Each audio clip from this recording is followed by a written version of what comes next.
thought they responded, settled in, and we got to see both teams move the ball up and down in the first half. I would love to have seen about 10 more points on each side in the first half, finish some drives in the red zone with touchdowns and field goals. But positive, we saw some explosive plays.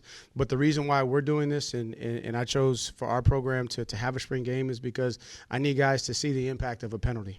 It's a little different in practice than the game. You know, we had big plays, drive starters where we're getting off to a good start, and then boom, we got a penalty, and now it stalls a drive because we can't overcome it. So a lot of good work from my perspective, and a lot of situations that are hard for us to recreate. We had some 2-minute situations at the end of each half. Man, we got a kick after a safety there. Just things that are hard to practice that I'm glad came up today. You got a lot of production from Tyler at Neville at tight end last year with Dakota and John Rogers and Sage. When you get him back, do you think you can be equally or as productive or more productive? Yeah, I think when you're talking about what one man brings to the table, it's kind of whatever his strengths and limitations are. Now you got 3 guys, so you add to the equation. Now, can they be as consistent and productive? I believe so, and I think you can gain more because now you have strengths from 3 different guys, and it gives you some depth. So I'm excited, and it was good to see those guys catch some balls. Man, those are plays, 3rd and 9, 3rd and 8. You got to throw it up the seam based off of what the coverage gives you, and having big bodies that can go up and get it is really, really positive. In that first drive for the blue team, Jamari Taylor kept the ball on the ground and they move sticks. What did you see from him in the spring and how much he's gotten accustomed to that? Yeah, it was great to see him in a game situation, right? So in practice, it's controlled. So you blow the whistle quick sometimes, or it's a thud period. You don't know if he's going to break the tackle or not. But to see him, but what I got to see is in the game just how decisive his decision making is. He saw some things that in practice we probably would have been coaching a little bit more, just because that's what we do and the mechanics of everything. But what you saw is just a natural ability. He was bouncing plays, finding the edge. So it was good to see him in unrestrained. So most times in practice, backs are controlled, kind of like the quarterbacks. But to see him with no restraints was really good. Is it unusual to see a true freshman like Abdullah, who's been in college for 3 months now, look as comfortable and confident as he does out there? You'll get a couple of those guys per class, a handful of them, and so it's good to see him, and then to see Dylan make a couple plays there. Last 2 years ago, Cam Courtney was that way. So every year you'll have a couple that just the stage is not too big, and that's no knock on any of the other freshmen. It's everybody develops and matures at a different rate, but to see a guy go out there and not be phased, but then also too a great opportunity to teach in a 3rd down situation. There was a critical 3rd down situation where he misread the signal. So still opportunities to grow, but man, I'm excited about him. And then see Corey Costner make a couple plays. He's another one of the mid years that got here early that we feel like will be able to make an impact. Once we not mid season, but hopefully when we come out the gate.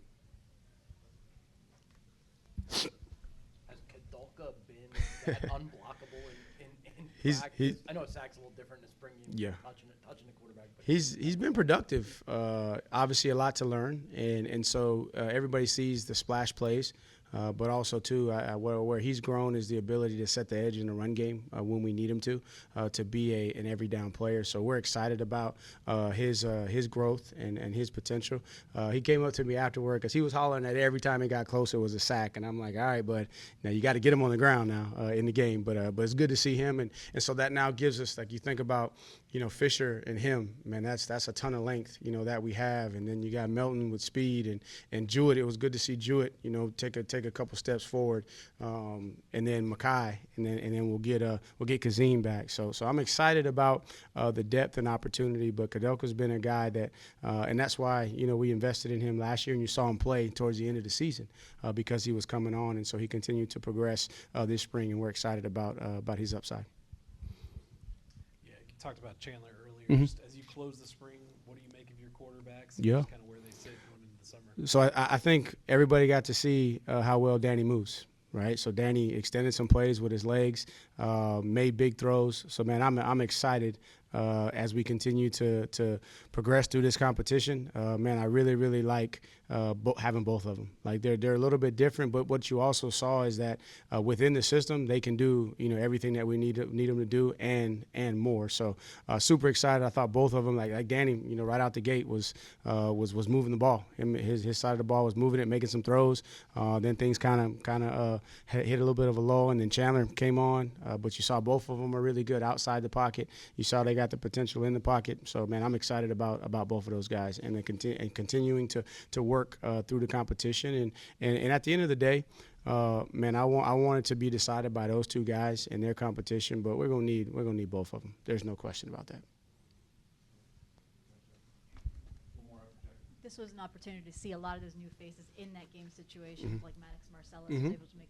What was your impression and how those pieces are fitting together now? Yeah, so the great thing is I have a chance to really go watch it and study it. I mean, you see some flash plays, and but when you watch it and study it, you get a better understanding of why and how it happened. But man, just the addition of Hunter Osborne, man, the addition of Goldie.